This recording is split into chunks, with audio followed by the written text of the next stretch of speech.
I cycled around the whole of Taiwan. Play the theme music. And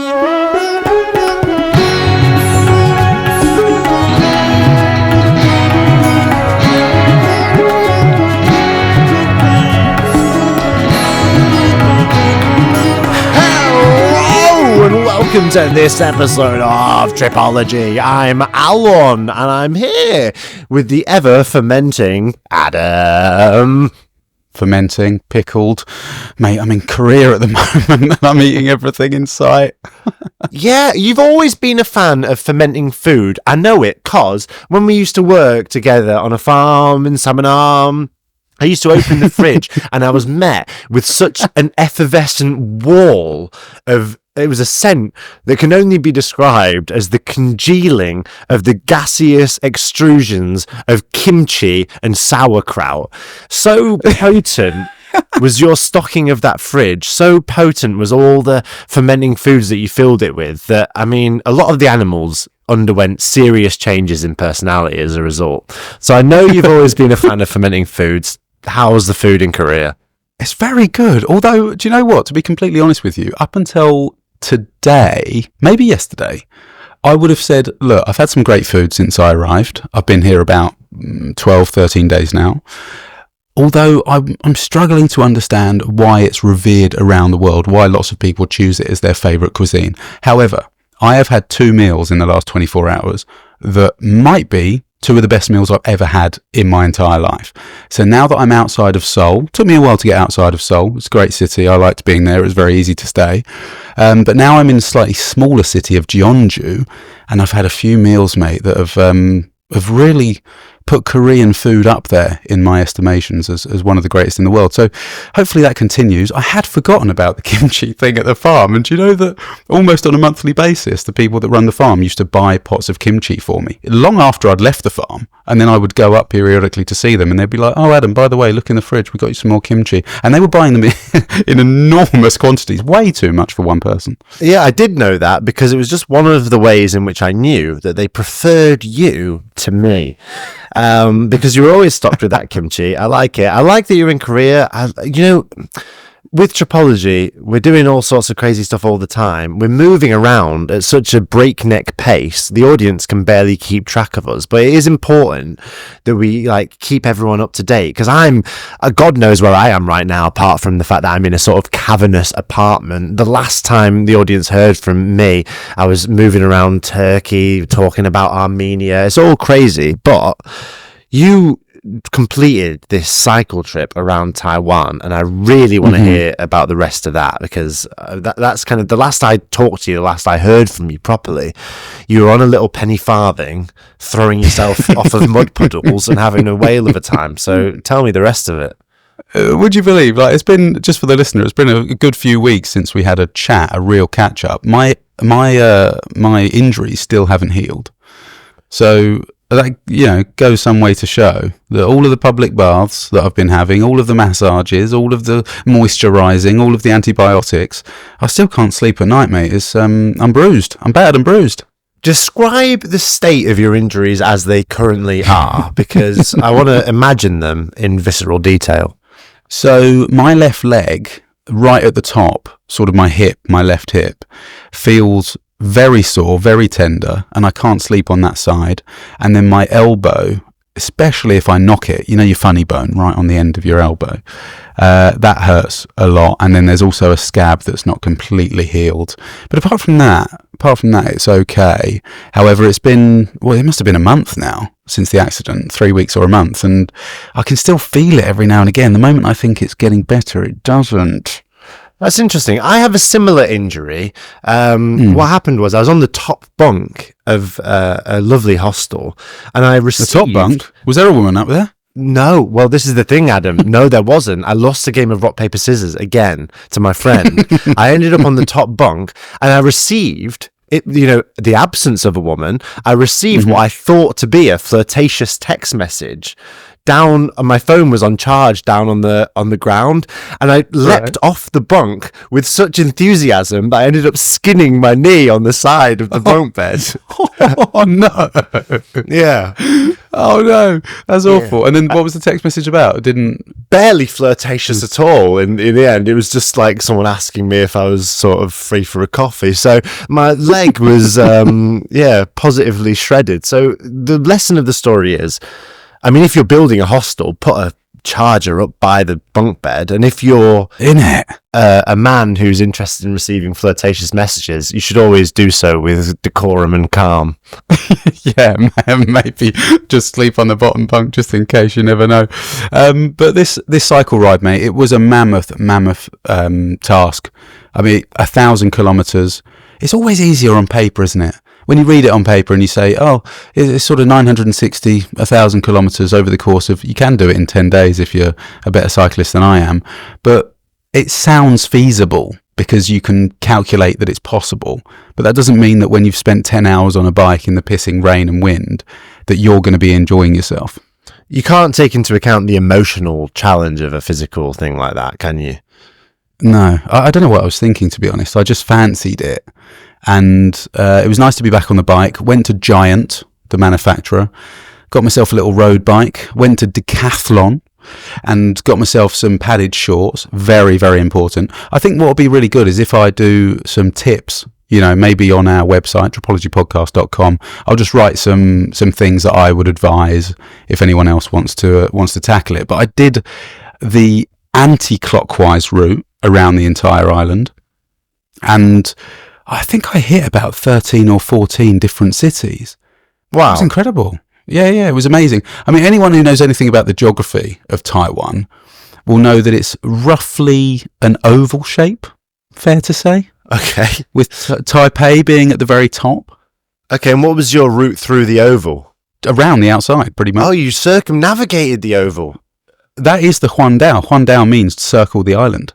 Okay, amazing. Now, difficult to do an oval as opposed to a circle because it's slightly elongated, isn't it? So I imagine at that sort of stretch where you'd be veering ever so slightly to the left, but you have to keep ever so slightly straighter because you're going in an oval shape. Must be psychologically quite harrowing. It was the most difficult part of the whole trip, actually, now you mention it. But there's also a mountain range that goes through the entire island. It's basically, it's a group of mountain ranges, but it acts kind of like a spine that protects the west of the island from any sort of wind and rain. The problem is the west is more populated than the east, and the scenery is also less interesting. So I went to see my good old mate Stu, who I would love to get on an episode at some point, but he lives in a place called Changhua, which is just below Taichung, I think it's the second most populated city in Taiwan. And I was there at this like expat bar watching some live music, and another English guy came up to me and he said, mate, you want to get over to the east sharpish. Don't bother with the west, it's just cities. You get yourself over to the east, that's when it's really going to kick off for you. So that like stuck in my head, obviously. He'd done the Huandao a few times. But I sort of moseyed on down all the way to the southern tip, Kenting National Park in Hengchun, where I spent a few days. That was the typhoon. Do you remember that? No, I don't remember that, but I received some messages from you that informed me about it. It was quite crazy, mate. This is such a funny little anecdote, but when I was about 7 or 8 years old, I remember telling my primary school teacher that I always wanted to break my arm in a tornado. Okay, what do you think, what trauma do you think caused you to confess that to your teacher? And was it a cry for help? I think there was a kid called Sam in my class who came in with a cast on. And all the girls wanted to sign his cast. They were just getting like a lot of attention. Yeah. So, I thought that maybe it would be a great way of chatting up women if I broke my arm, and it's quite a cool story that it happened in a tornado. But in the UK, we don't really see any extreme weather. So you thought that was the coolest way you could possibly break your arm, was in some sort of weather event? Well, inside a tornado, getting flicked about, and then you just it's quite gangster. What was his reason? How did he break his arm? Or how did he say he broke his arm? I mean, I think he fell off a bike. Oh, interesting. It's all foreshadowing, mate. It is strange, isn't it? That sort of stuff just lives in your brain and then it manifests itself. It's crazy. I think the lesson we can take from that is just, maybe don't worry about anything too much. Organically, things are just going to happen in your life, the things that you want to happen. So in many ways, the pinnacle experience that would have been the most impressive when you were in primary school would be you on a bicycle riding into a tornado and sort of flailing about in there. And it's in many ways what I think the ladies would love to sign your cast about, I'll have to keep on getting cast extensions and get bits added on so that more and more women can sign them. You're going to have to do it really small. Sign it really small, love. Yeah, preferably just one initial. You do your blog posts on... you do your blog post about like how to cycle around Taiwan, and I'll do mine on top 10 injuries that girls like to sign casts about. Number 1, jumping off a bunk bed. No, it wasn't a different woman, honest. But yeah, I mean, it was such a great trip. I would implore anyone to do it. Do you think that you would embark on something like that? Because there was a few times on that bike, mate, when I was feeling really down. Like I said on previous episodes, I did have some dark moments on that bike. And I thought to myself, is this the sort of thing that Alan and I could achieve together? I think so. I would like to have done it on a tandem bike with you, like we said on last week's episode. I would maybe like to do it on rollerblades or like sort of running alongside you on all fours. I think that would be kind of like a nice way for us to bond. I don't know if I would do it as a solo excursion because I'm not really an experienced cyclist or someone who's ever shown much enthusiasm for the kind of two-wheeled vehicular method of transportation. Yeah, it's interesting you say that because I was talking to a guy when I was there, another English guy, super lad, who was spending some time in Taiwan working online teaching English. And we met up. You see some people doing the same thing, you're doing this like, I wouldn't call it touristy because I didn't know it existed before I went there. But I guess it's something that lots of tourists and backpackers try to do, as well as locals. I mean, it's sometimes seen as a rite of passage for Taiwanese people to cycle around the island. But he was just on a rental bike that only had one gear, and he was doing a stretch that I was doing as well. So we ended up sort of bumping into each other, and he reached this piece of road. This was now on the east coast. I ended up choosing to go sort of slightly inland, to go through a number of communities and villages inland through the mountains, as opposed to be stuck to the coast, because that's when the typhoon was coming and the wind was kicking up. And I mean, the coastal roads are beautiful, but you've got the sea on your right and towns on your left for like potentially a week and a half. And once you've seen the sea a few times, I mean, I sort of thought I'd rather go through some more diverse, varied scenery. But he was in front of me. He was doing this bit, and he came back down this road, and the road was completely closed. And I remember saying to him, like, how he'd been cycling for 5 hours already that day on a bicycle with one gear. It might as well have had a basket on the front. Helpful, if anything, if it had a basket, I imagine. yeah, but it looked like the sort of bike that an elderly lady would ride, and I was there kitted out with a road bike and all the gear, and I might as well have had full Lycra on and that kind of stuff. But I do remember saying, and I had you in mind, I guess, please don't take offence to this, but I remember thinking, this is so much harder than I anticipated, and it's also much harder than you would expect, given how popular it is as a tourist attraction. Do you sort of know what I mean by that? And I don't know whether is that the same with Everest? Did you feel like many more people? There should be a sort of a warning saying, look, you have to be active in order to embark on this, because otherwise you are going to put your health at risk. I did feel like Everest carried with it some prestige, that like sort of people understood that it was difficult.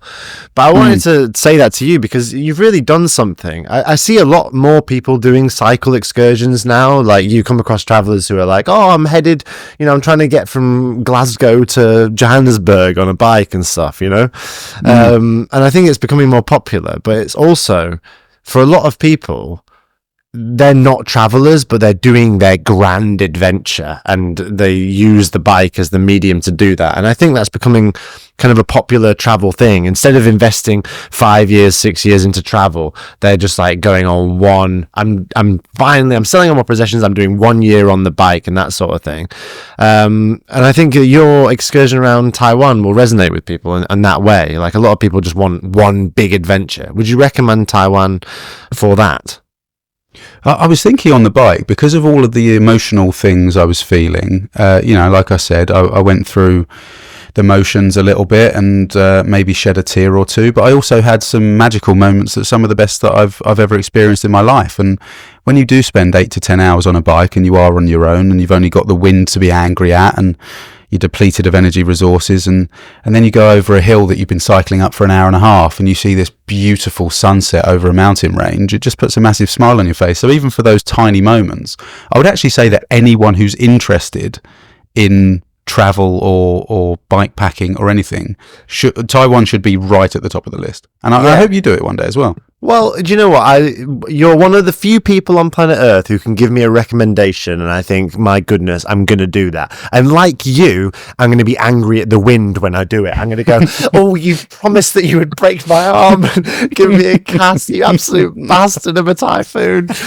I think, no, I will. I'd love to do it. And I'd like to encourage all members of the audience to do, even if travel ain't on the cards for you, I think everyone is deserving of a grand adventure, of something that they can look back on in their old age and go, you know what I did when I was a wee lad or a wee lass? I went on a crazy bike ride around Taiwan and overcame typhoon and dysentery and mud puddles and all sorts of other terrible things. I think that's really important. Adam, I mean, it's time to go on a brief meditation break, but I want to hear all about the food that you've consumed, because we've kept on going on and on about it over the coming weeks, but we've never delivered on our promise, and that's quite frankly unacceptable. So after a brief meditation break, we'll be back to talk about that soon.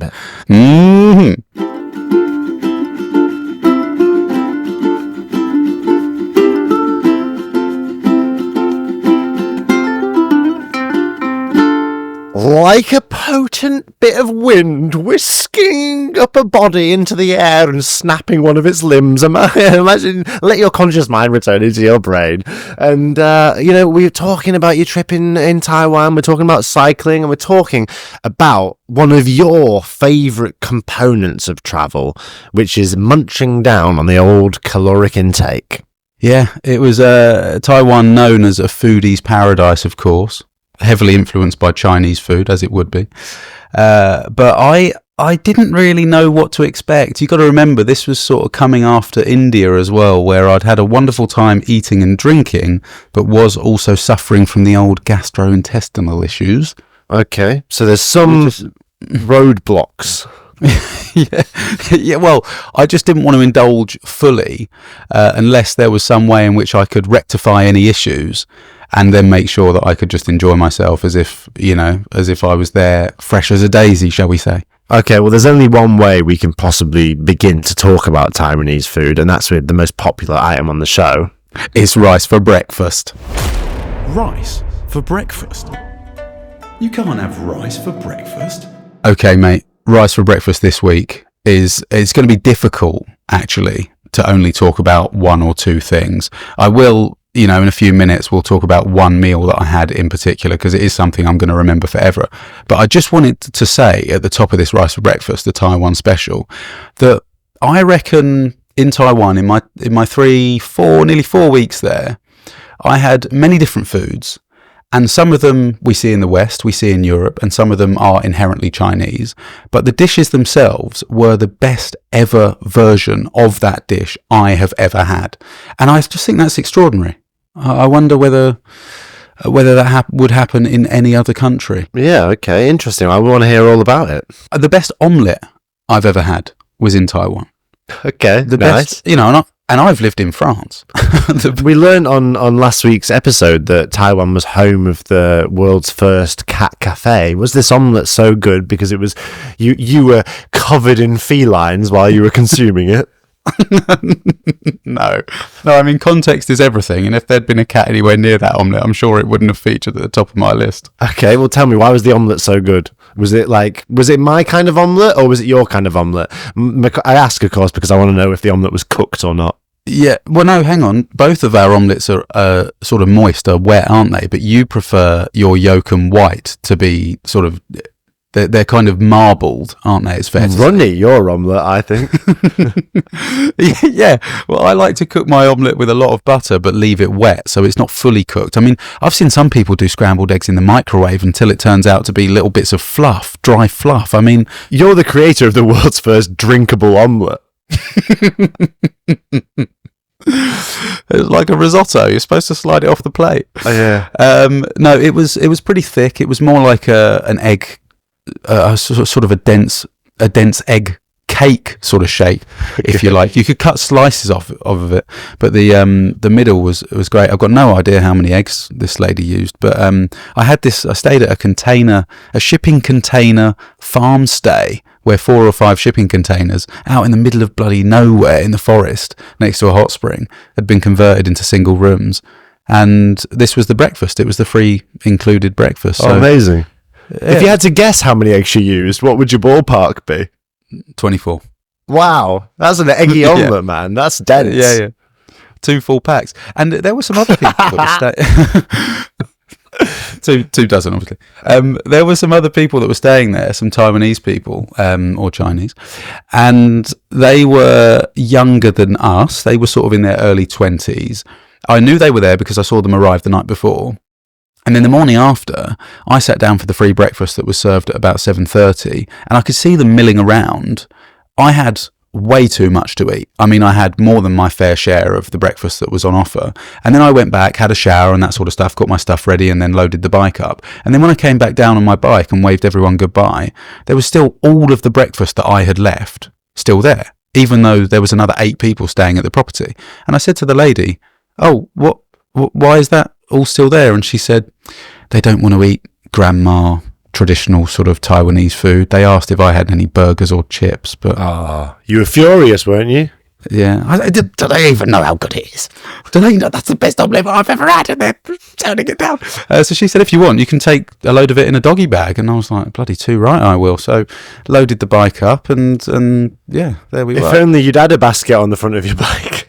I thought, kids today, Alan. Kids today. What are they like? Yeah, crazy. Okay, so that's the top spot. Yeah, the best espresso I've ever had was in Nice. Hualien. The best espresso. How is that in Taiwan? Okay, now you didn't opt for a lungo like me and you so often do. Well, they said, this is how I knew it was a good coffee shop. I said, "I'll have a double espresso." They said, "It's ristretto here. Is that all right?" I was like, hang on, let me just double check what a ristretto is on the internet. I'm sorry, do you have Google, or have you got access to a VPN? But a ristretto, which I think means restrained in Italian, Okay. is basically a stronger, even bolder, more concentrated espresso. So it was right up my street. It's gonna be a very restrained espresso, this. Like, it's gonna be, we're gonna really calmly just sort it into the cup. But we like our coffee strong, and it was, I mean, it smelled like toasted almonds, and there was sort of an earthy, spicy character to it. I mean, it was sensational, mate. It was sensational. But that's just 2 of them. And then, of course, you've got noodle dishes, you've got rice dishes, you've got fish soups, you've got all the sort of things that you might expect to find in Taiwan. Well, obviously, the best versions of those dishes that I ever had as well, which was amazing, really. There's a street snack, Alan, that I had in Hualien. It is an absolute joke. You know Foodie in India, those deep fried sort of bread. They're like circular bread things, and they're like a little pancake, if you like. Oh, I know him. Well, imagine one of those the size of a small plate. Bearing in mind, let me preface this by this snack is quite famous in Hualien, specifically from this one vendor. It is a bright yellow flatbed truck that has 3 women inside of it, and they are just grilling things on the back of this truck. It's just parked down the side of a road, okay? Okay. If you find it on Instagram, it's everywhere. Yeah. But I had this snack, and it's essentially a pancake or a puri, fried bit of bread, deep fried, and then it's got 2 sauces on it, one of which is like a sweet dark soy sauce, and then the other one is like a spicy red sauce. They just paint it on with a paintbrush, and then they get a deep fried egg yolk, which has still got those like crispy battery bits that are really crunchy and falling off. They put that in the middle, fold it up, and then give it to you in a piece of paper. And it is one of the best things I've ever eaten. They sprinkle these little deep fried scallions on there as well, some little oniony bits and shallots. It made me so happy eating that. It was pissing down my arm. It was, the yolk burst. It was such an incredible experience just eating this thing. And I saw this Chinese family that was sitting to the left of the truck, and they came over to me and started speaking English. And they said, "Where are you from?" I said, "London. What about you?" They said, "Oh, we're Chinese, but we live in Sydney now."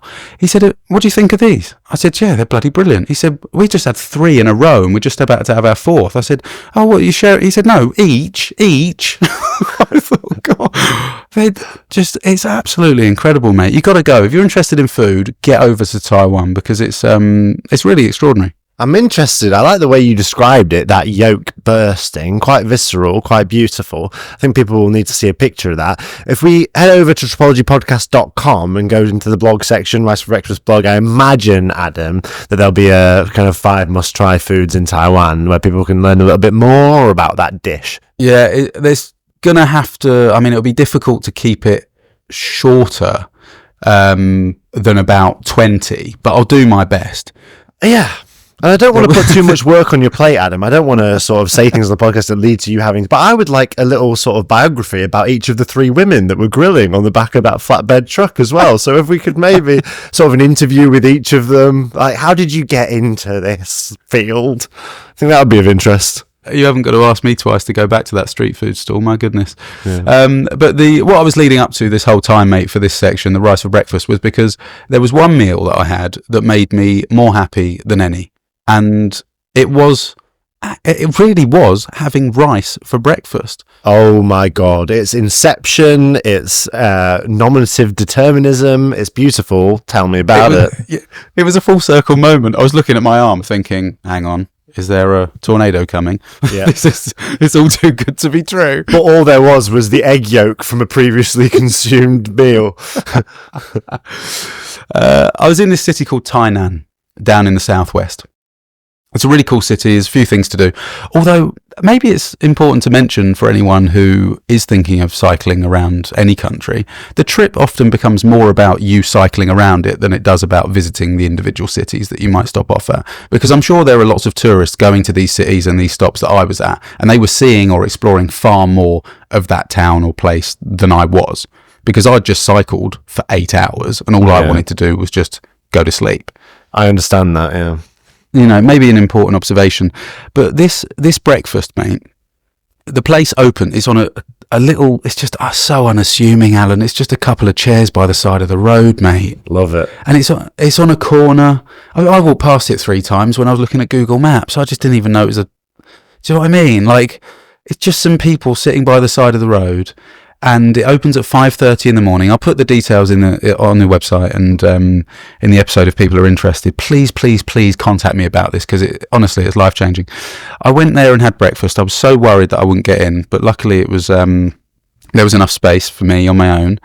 And when that sort of panic sets in, where you think, I've seen all the pictures of what I want to order on the internet, but now I'm here, everything's in Chinese, and there are no pictures. So how do I get a message across to the people who own the place? You load up the Google review and show them the picture, don't you? I want this. Yeah, I want what all of the other people want. Just serve me that. I don't care about how many dishes it is. I don't care how expensive it is. I just want to try whatever it is you're doing. Do you ever try and communicate that just with your eyes? Like, just really nonchalantly just sort of wave at them and hope that they bring what they always bring to everyone? Yeah. I'm not a YouTuber, but just feed me like I am. All right. Yeah, feed me like a YouTuber, baby. So anyway, luckily, the guy who runs the place came over and he went, "Hi there, mate. Can I help you?" I was like, "Oh God, that's a dream. That's an angel." You speak English? He said, yeah. What would you like? Do you want the English menu, or I can just sort of tell you what to order? I was like, you can tell me exactly what to order. Are you from Yes Theory, or do you want what everyone else has? You look like a generic white guy who's trying to make some content. Do you? But he basically said, look, people usually get the pan-fried milkfish with the garlic rice, and then there's also a fish skin soup. Yeah, if you've got over 10,000 subscribers, you get the fish skin soup. But over 50,000, we'll crack an egg yolk over your forearm.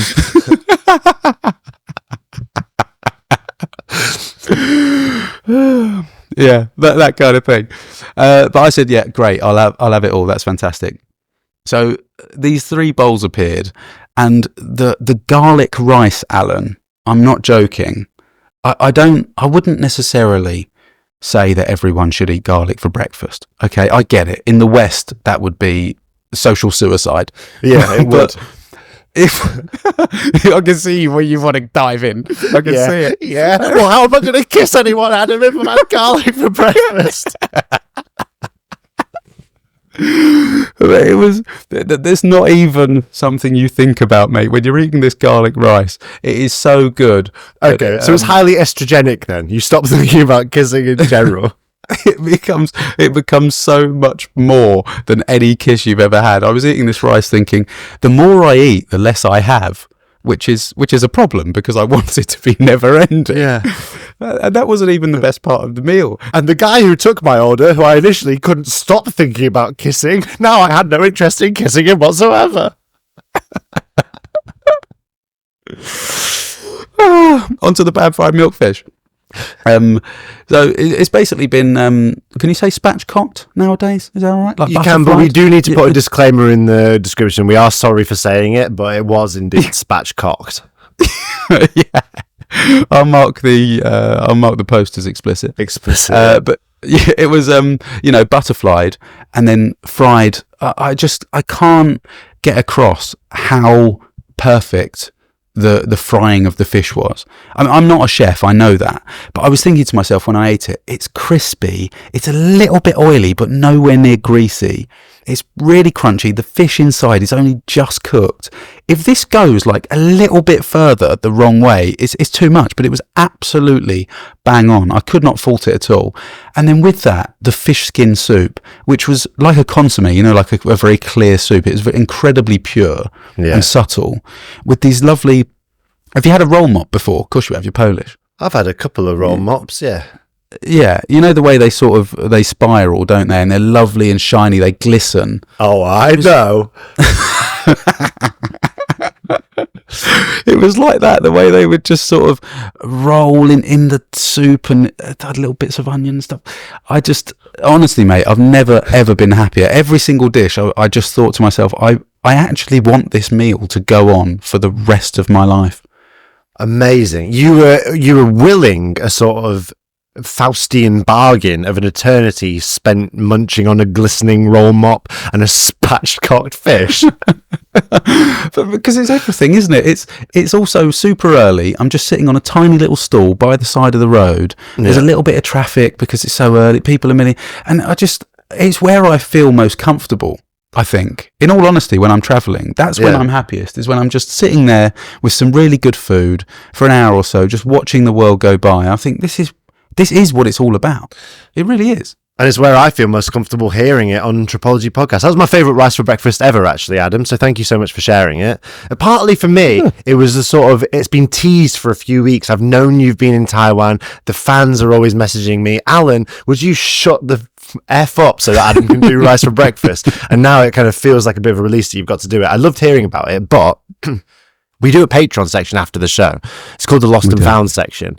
And on the show, we have to be a bit careful talking about spatchcockery, but in the Patreon section, we can go into it in real visceral detail. So we're going to go there now. If you want to hear about it, if you're thinking, God, I need me some more spatchcock in my life, Patreon, Lost and Found, Tripology Podcast, go there.